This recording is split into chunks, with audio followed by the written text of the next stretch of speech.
Oi, pessoal, tudo bem? Estou de volta aqui, professor Yuri Rocha, no seu canal Humanamente, e nós estamos de volta no nosso formato habitual, mas em breve, essa semana ainda, nós teremos uma live com os dois professores que eu gosto muito, amigos do coração, Priscila Esteves, Vitor Dantas, onde nós vamos discutir algumas coisinhas sobre existencialismo, mas espera, ainda vai chegar, a live vai ser às 20 horas do dia 9/12. Então, se você já estiver vendo esse vídeo antes do dia 9/12, tudo bem, se prepara. Caso você seja surpreendido, aproveite. Caso você perca a oportunidade, ela vai estar nos nossos canais, obviamente. Dito isso, um segundo recado é, por favor, continuem, nos assistam, fidelizem-se, inscrevam, chamem os amigos. Tudo isso é importante para que a gente continue divulgando esse conhecimento, divulgando as coisas, divulgando saberes, contribuindo. Nós não nos colocamos aqui como aqueles que sabem tudo e que têm todas as respostas, mas nós somos aqueles que estão a fim de contribuir. Então, não custa nada, né? Se você puder, nos ajude. Nos ajude porque é importante. Essa divulgação do conteúdo, essa divulgação de saber sempre nos leva mais adiante. Bem, dito isso, dado esses recados, eu queria começar a falar sobre uma coisa que está há algum tempo martelando a minha cabeça. A verdade é que eu quero falar muito sobre 1984 e sobre Admirável Mundo Novo. Livros lançados respectivamente por George Orwell e Aldous Huxley. Para quem não sabe, o Orwell foi aluno do Huxley. E a gente precisa. E os livros falam sobre certos futuros distópicos. Futuros distópicos para eles, porque para nós estão absurdamente, cada vez mais evidentemente próximos e claros. É um problema. E a gente precisa muito estar atento a isso.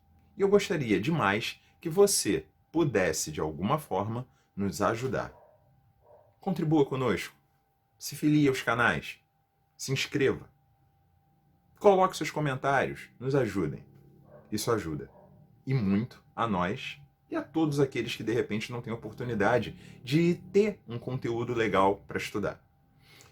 Mas, para a gente começar a falar, eu queria fazer uma pergunta para você. Não é minha. É uma pergunta feita por William Shakespeare, que vocês sabem viveu há séculos atrás. Ele vai nos dizer que época terrível é esta, onde idiotas dirigem cegos. Que época terrível é essa, onde idiotas dirigem cegos. A grande questão que eu quero fazer uma pergunta para você é: onde é que você se coloca? Em qual grupo? Em qual dos dois? Em nenhum dos dois? Será que é possível não estar em nenhum dos dois? Será que é possível, de alguma forma, não ver? Será que é possível, de alguma forma, não perceber? Não estar presente? Não ser? Eu acho que a gente pode discutir um pouquinho sobre isso. Mas já que eu falei que eu quero comentar um pouquinho sobre Huxley e sobre Orwell, um pouquinho antes eu preciso falar sobre um carinha chamado Michel Foucault e algumas coisas.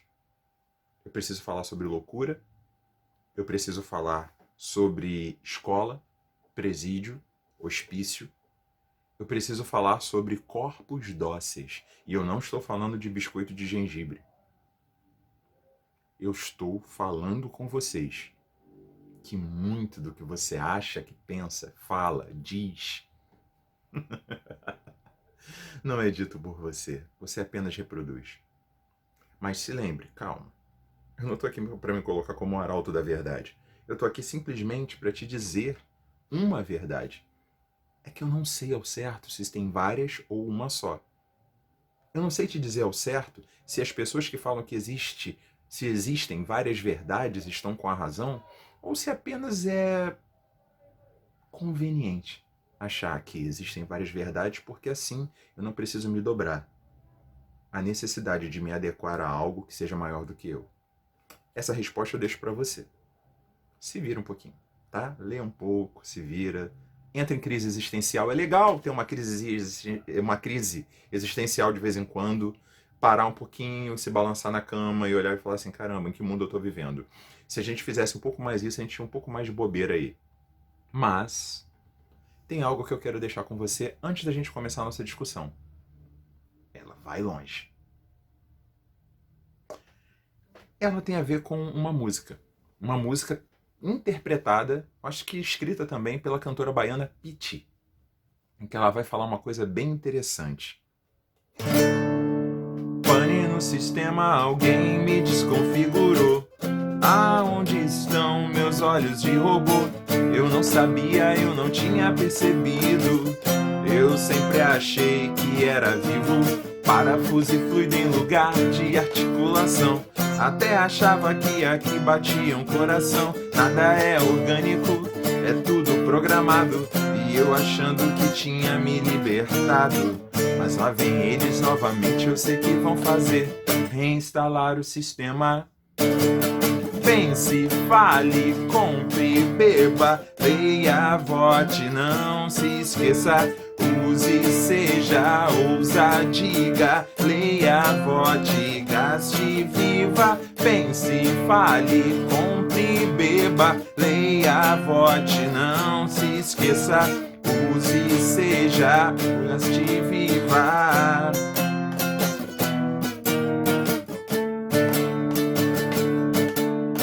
Não, senhor, sim, senhor, não, senhor, sim, senhor. Mas lá vem eles novamente, eu sei que vão fazer reinstalar o sistema. E aí? Tá pronto para ser desprogramado?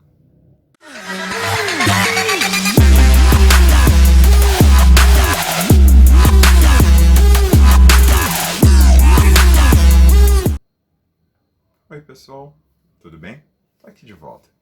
Yuri Rocha, seu canal Humanamente. Tudo bem.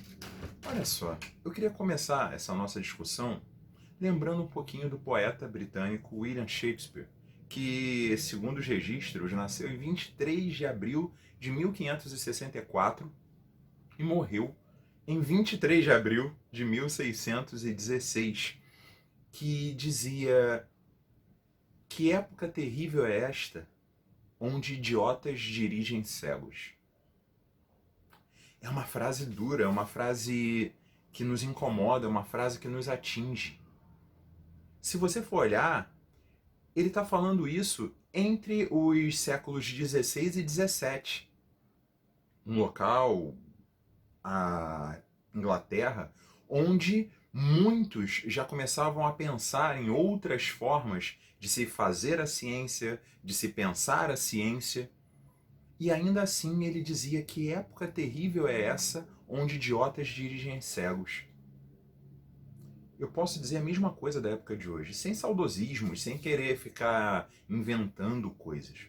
Mas como eu disse, agora não tem mais jeito, eu já disse.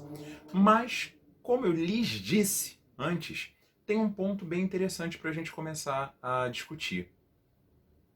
Existem semelhanças bizarras, estranhas, eu diria assustadoras, entre três instituições: um hospício, um presídio e uma escola.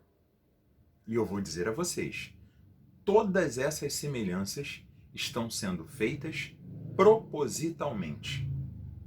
Todas essas semelhanças são propositais e têm o seu próprio sine qua non, sem o qual não daria para viver como vivemos no mundo de hoje.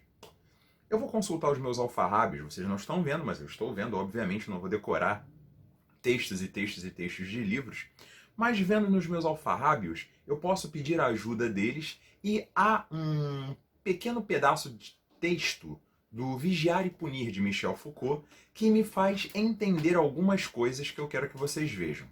Eu vou ler esse pequeno pedaço, puxando aqui dos meus alfarrábios, é uma leitura rápida, que mostra o que acontecia com certas pessoas. No caso, um homem chamado Damian. Ele foi condenado por parricídio, ou seja, ele matou o próprio pai. O relato é mais ou menos o seguinte, me permitam ler. Damião fora condenado a 2 de março de 1757 a pedir perdão publicamente diante da porta municipal da Igreja de Paris, aonde devia ser levado e acompanhado numa carroça.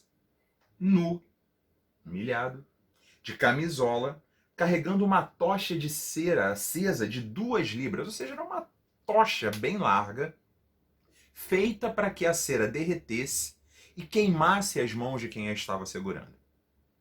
Isso era feito para infligir sofrimento, de propósito. Muito bem.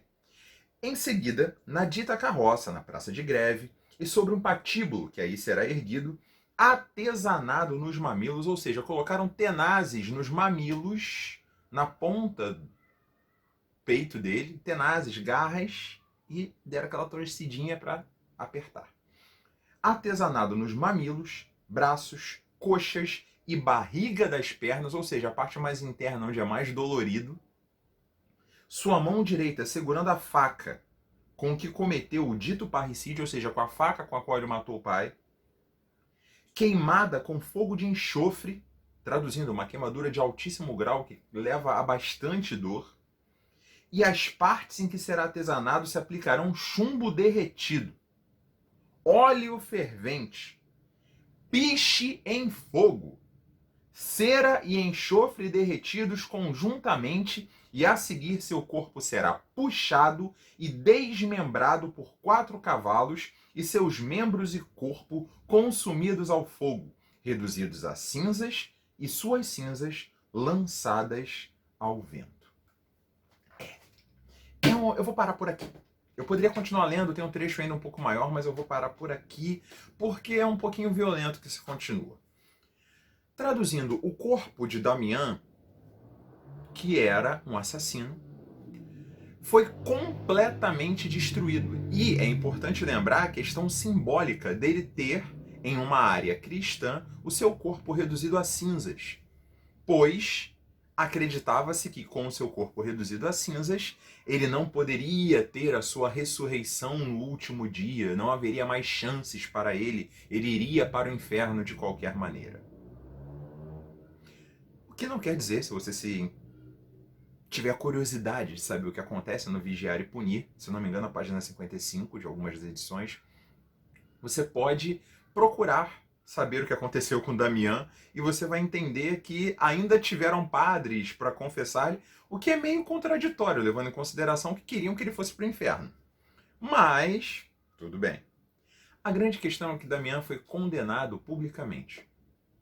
Damião é condenado publicamente porque querem que todas as pessoas vejam. Porque desejam que todas as pessoas tenham medo. Porque acreditam que, pelo medo, vão fazer essas pessoas obedecerem. E essas pessoas lhes serão fiéis se tiverem bastante medo daquilo que você pode fazer. Mas quem é esse executor? Esse executor é o próprio Estado. A lei estabelecida. Assim Damião foi destruído. Mas o que isso tem a ver?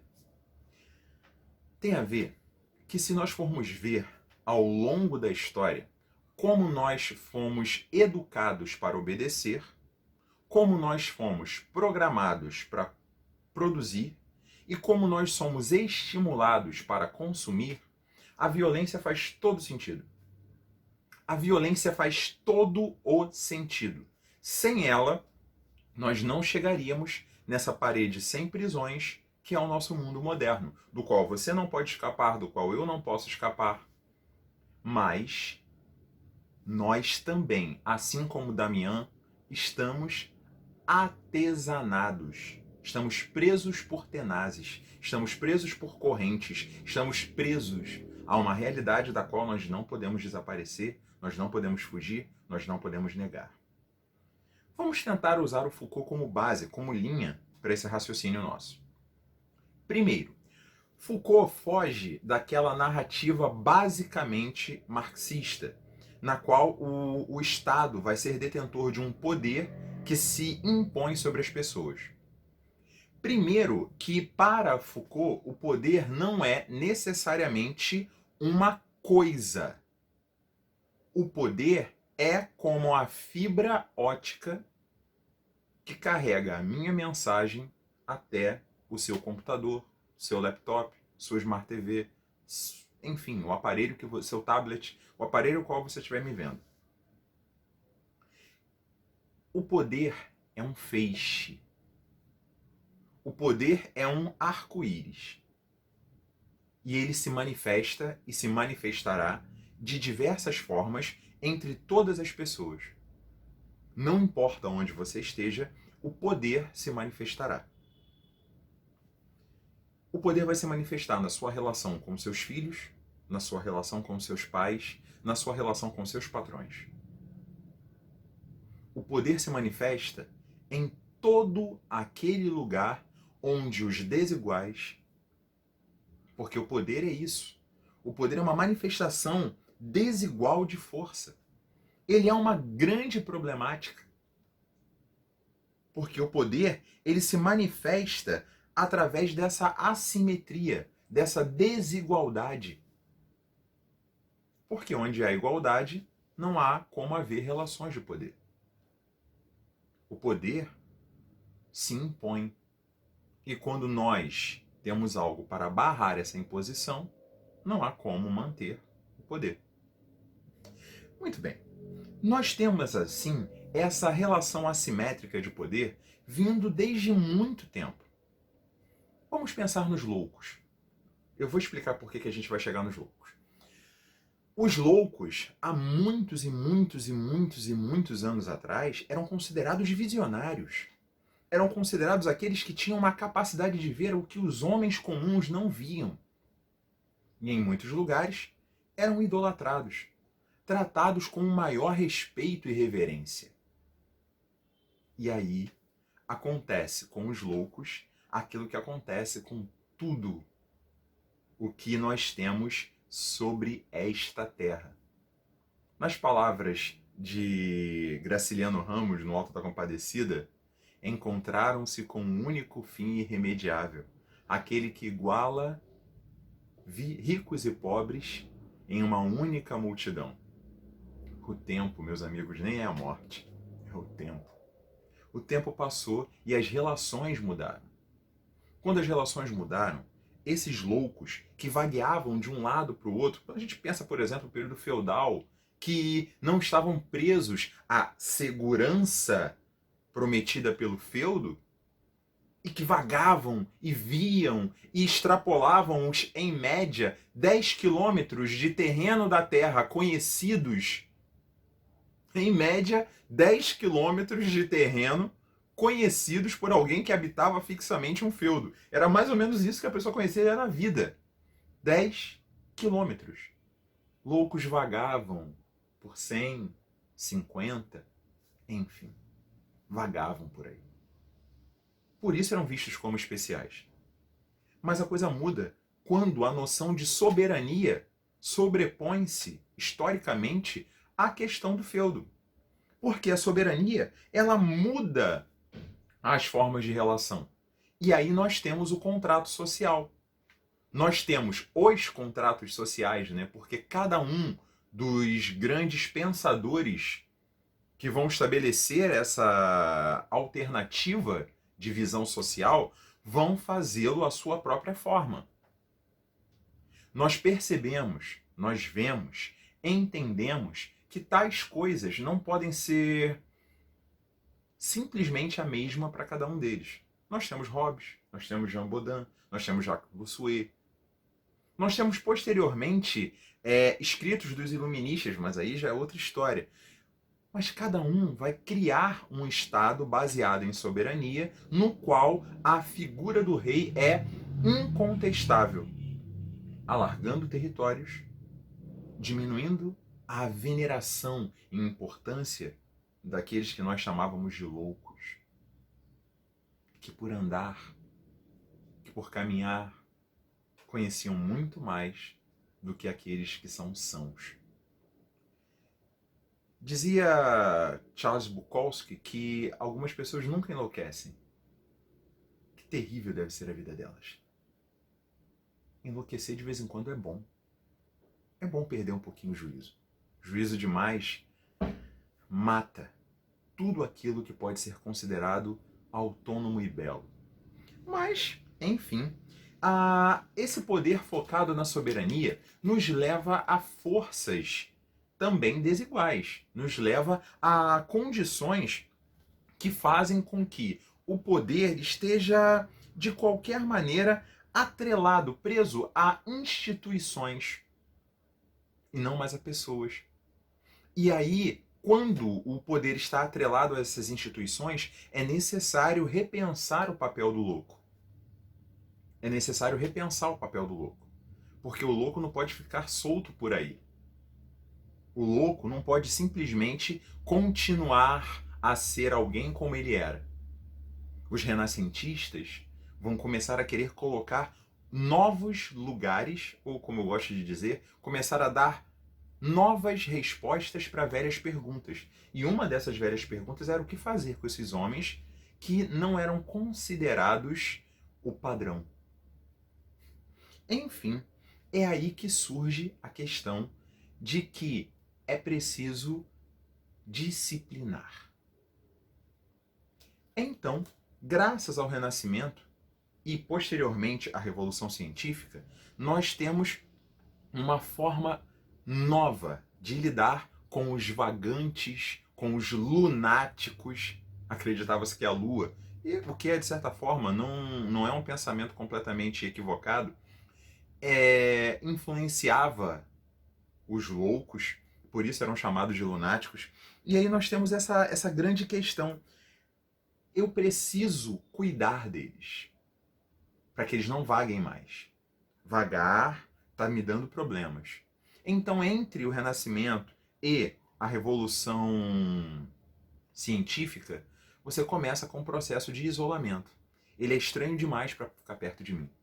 E quanto mais sábio eu me torno, menos eu quero tolerar uma sabedoria que não seja como a minha. Então, esses loucos são colocados cada vez mais à parte. E chega o século XVIII. Não à toa, o chamado século da razão. E aí eu vou dizer para vocês, ora, razão quer algo mais terrível, mais aprisionador do que a razão? Descartes, o racionalista, vai criando essas correntes, esse encadeamento de ideias, até que a gente chega no século XVIII e os iluministas pegam esse encadeamento de ideias, unem aos empiristas e começam a trabalhar aquilo que o Kant ia chamar de criticismo. E lá se vão os loucos para uma forma de poder diferente, que não é a forma de poder de destruição do corpo, porque isso era considerado antigo, bárbaro, deveria ser deixado para trás, mas a disciplina do corpo. Então, tudo aquilo que eu não consigo conviver, já que eu não consigo conviver com essa loucura, eu a isolo. Então, eu tenho os hospícios. E o primeiro padrão, a primeira forma, a primeira maneira de fazer você produzir, consumir e obedecer está estabelecida. Os hospícios tendem a isolar os corpos, a manter os corpos controlados, a manter as pessoas presas num padrão. Presas naquele padrãozinho mesmo. E a gente começa a perceber uma coisa muito importante. Pode servir para várias coisas. E aí, é apenas uma questão de adaptar.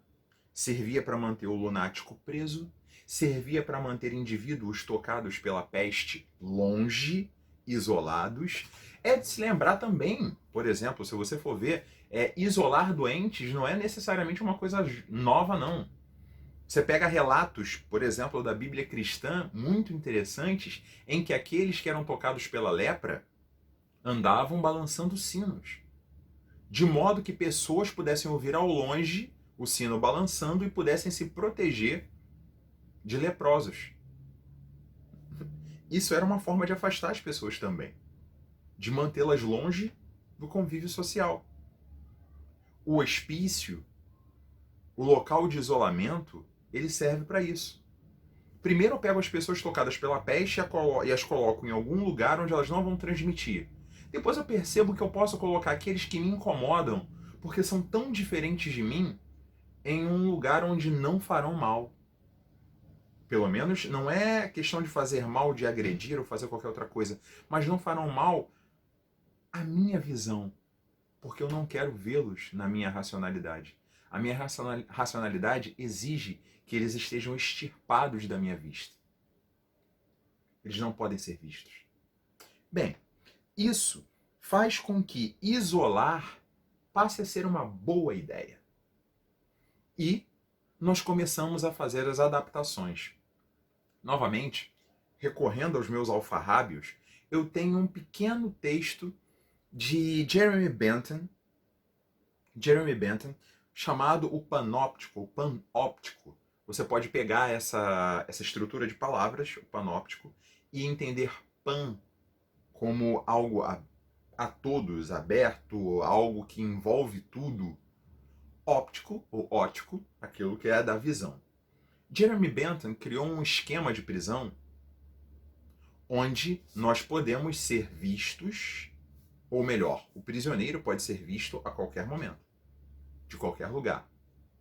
E fazendo com que seja algo maravilhosamente barato, porque nós temos que lembrar que Jeremy Bentham é um utilitarista. Traduzindo, eu preciso fazer com que um utilitarista britânico. Ora, eu preciso fazer com que tudo seja prático e ainda seja barato para o Estado, para o governo. Então vamos criar um sistema onde eu possa ter uma torre central. Nessa torre central eu terei um grande alojamento, um grande escritório, que pode ser o escritório do vigia. Ele está no meio, exatamente no meio. E em uma estrutura circular, eu crio salas ou celas onde eu coloco os prisioneiros ao redor do cone central onde está o escritório do vigia. Assim, o vigia tem a visão em 360 graus de todas as celas, sendo que nenhum preso, ninguém que esteja ali, pode sair. Ele está sempre sendo vigiado.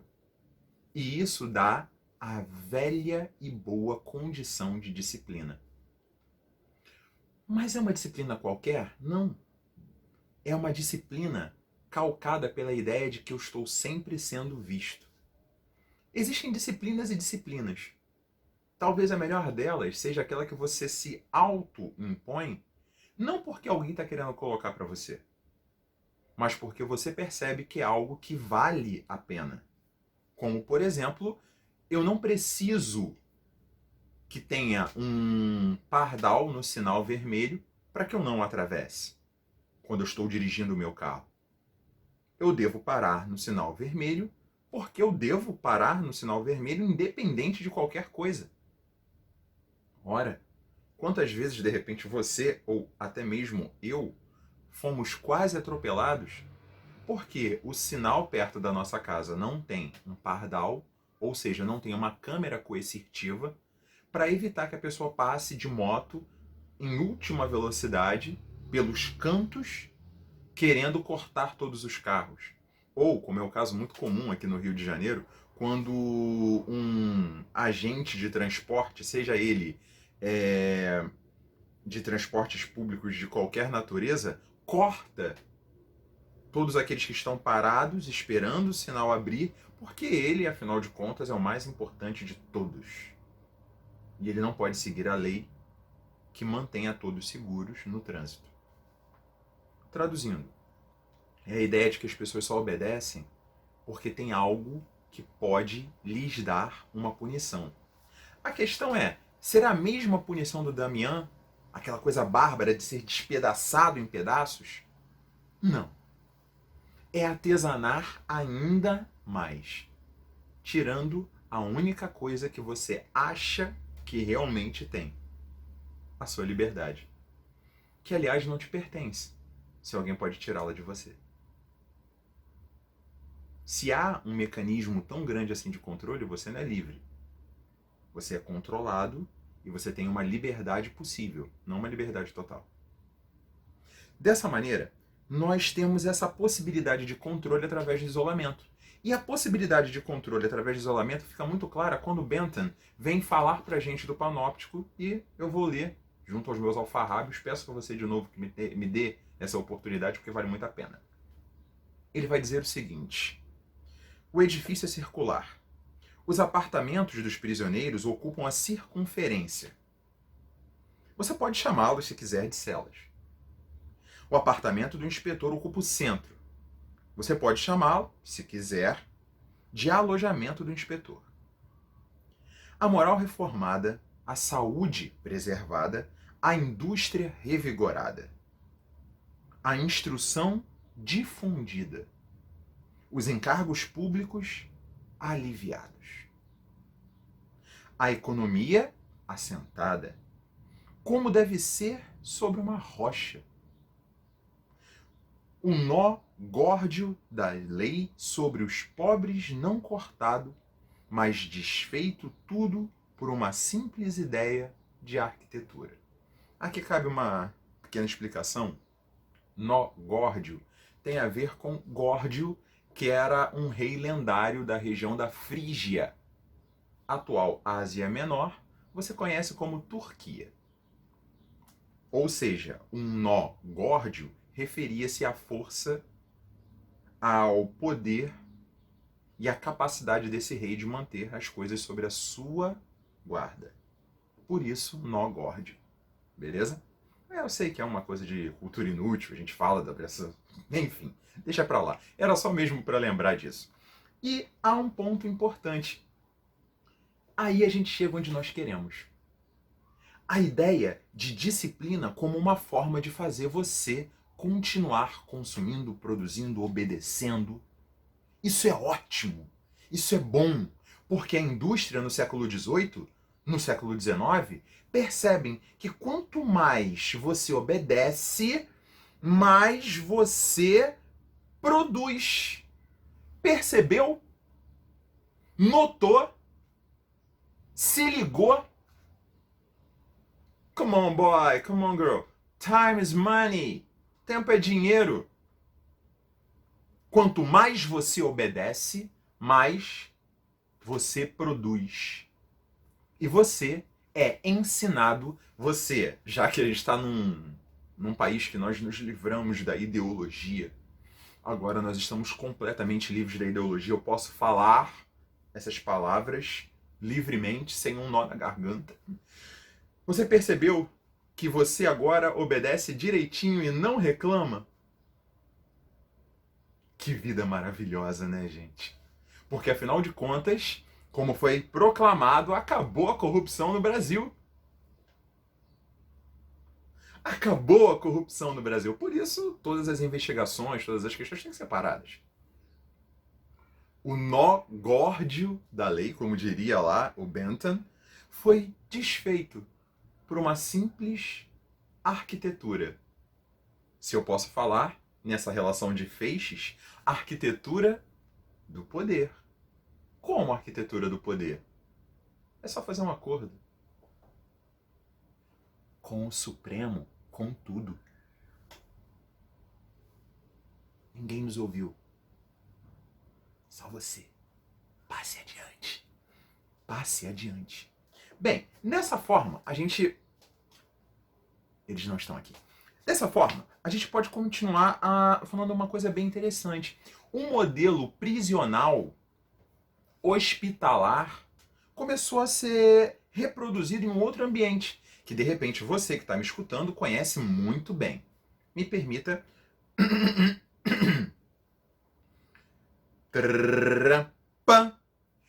Escola! A sua escola! Ela te doutrina a obedecer. Você está na sua escola e de repente vem uma incontrolável, melhor dizendo, movimento peristáltico. Eu não quero nem ser muito explícito para... Pergunta para o seu professor de biologia. E essa peristalse vai começando a te dar calafrios, você começa a suar frio, e aquela matéria é importante, e você não quer se levantar, mas vai te dando uma certa aflição, até que você não aguenta mais, e aquele suor, as suas mãos. Você levanta a mão trêmula e fala: professor, eu posso ir ao banheiro? E aquela criatura maligna: professor, tô brincando, gente, nós não somos. Somos sim. Não somos, não. Somos sim. Não somos. Somos. Good. Desculpa, gente, é o meu outro lado, é o meu outro eu. É aquela criatura bondosa, maravilhosa, que são os professores, viram pra você e falam assim: não, isso é importante. Eu, particularmente, gosto de falar a seguinte coisa. Até porque me isenta de responsabilidade. Ninguém gosta de ter responsabilidade. Você é livre para fazer aquilo que quiser. Só escolha o que vai lhe fazer menos mal. Então a pessoa, se quiser ir ao banheiro, ela pode ir ao banheiro, poxa. Afinal de contas, eu sei lá como é que a pessoa está apertada. E aí, no final das contas, no final disso tudo, em muitos casos, o pobre aluno levanta a mão e fala: eu preciso ir ao banheiro. E o professor olha e fala: não. E não deixa. E você fica ali tendo seus movimentos peristálticos totalmente bloqueados, de modo que você não pode dar vazão a eles. E aí o desespero bate de novo. Você fala: professor, por favor, eu preciso muito ir no banheiro, eu não aguento mais. Não! E quando ele vê o desespero nos seus olhos, finalmente: eu vou fazer das minhas calças, pelo amor de Deus. Aí ele vira e fala: tá, vai, mas volta rápido. E você levanta-se trôpego. Você não sabe se anda, você não sabe se corre, porque você tem risco de deixar alguma coisa que as pessoas não vão querer ver, nem você quer que elas vejam. Você sai naquele passo de pato pela sala, segurando sabe-se lá o quê, até que você vai ao local onde o alívio pode ser feito. Essa é a explicação de por que muitas vezes os loucos fazem pipi e popô, modo bonitinho de falar, eu tenho crianças pequenas em casa, nas calças. Porque alguém não os deixou fazer na hora que eles tinham vontade. Uma outra coisa importante é você começar a notar também que na escola você tem o horário do seu banho de sol. Banho de sol como um prisioneiro em um complexo prisional. O prisioneiro tem um horário delimitado para o seu banho de sol, onde ele vai parar, tomar sol. Você também tem, estudante. Você chama de intervalo ou, os menores, recreio. É para isso. E aí toca uma sineta, você automaticamente volta, porque você já está como um cordeirinho, acostumado simplesmente a obedecer. Acostumado a obedecer. E você vai voltar para mais 3, 4 tempos, alguns até mais, de aulas sequenciais onde você só poderá ir ao banheiro se a pessoa assim o permitir. Onde você só poderá beber água se outro assim o permitir. E você está aí achando que é livre. Porque no final de semana você sai porque os seus pais te permitem. Porque nem dinheiro para sair sozinho você tem. Raros são aqueles que trabalham e têm o próprio dinheiro. E normalmente quem tem o próprio dinheiro tem uma coisa que é muito interessante. Depois que você tem o seu próprio dinheiro, você não quer gastar. Porque tem outras coisas com as quais os gastos são mais importantes. Mas deixa, eu mato essa parte da sua esperança em outro vídeo, tá? Voltando àquilo que era nosso, nós temos algo importante. As 3 instituições que eu citei, o hospício, a prisão e a escola, são os nossos condicionantes da vida. Eles nos condicionam a produzir, consumir e obedecer. Ah, o poder. Esse feixe irregular de relações. Quando você sair da escola, os meus alunos do 3º ano, coraçãozinho para vocês. Agora que estão saindo da escola, vocês vão para as universidades. Lá vocês ainda vão ter um pouco mais disso, mas em algum momento da vida você vai ver uma coisa importante. Vai começar o trabalho. E aí você vai querer ter o seu dinheiro, suas coisas. E você vai trabalhar, vai ter o seu dinheiro, vai ter as suas coisas. Eu acredito em você. Mas lembre-se, você começa a produzir incessantemente. Seja para outros, seja para você mesmo. Mas você precisa produzir algo se quiser ter. E aí, depois que você produziu, você vai se sentir tentado a consumir. Porque, afinal de contas, depois de uma semana inteira de trabalho, eu mereço, não é? Eu mereço. Eu mereço sim. Então eu vou me dar esse presente. Seja uma pizza, seja um tênis, seja um celular, seja lá o que for. E você vai estar fazendo isso obedecendo uma relação irregular de poder. Onde quem pode, manda em você. E onde, em quem você pode, você manda. Assim, você nunca é livre. Assim, essa relação de poder te faz mais um no imenso rebanho de pessoas que percebem que é horrível viver num mundo onde tolos guiam cegos. Eu tô falando isso para você perder a esperança? Não, eu tenho uma outra intenção. Eu tô falando isso para você ficar revoltado. É verdade, é sério. Eu tô falando isso para você ficar com bastante raiva.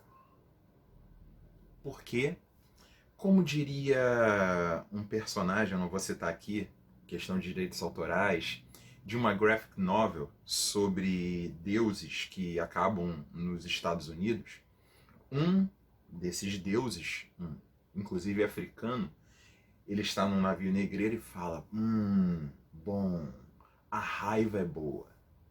É, vamos controlar a nossa raiva e usá-la para despertar outras pessoas do nosso sono. Para usar para outras pessoas saírem de suas tenazes, quebrarem as suas correntes e ficarem livres. Não seja mais um cordeiro do rebanho. Não seja mais um cordeiro do rebanho. Mas lembre-se, com isso aqui, eu não te ofereci felicidade.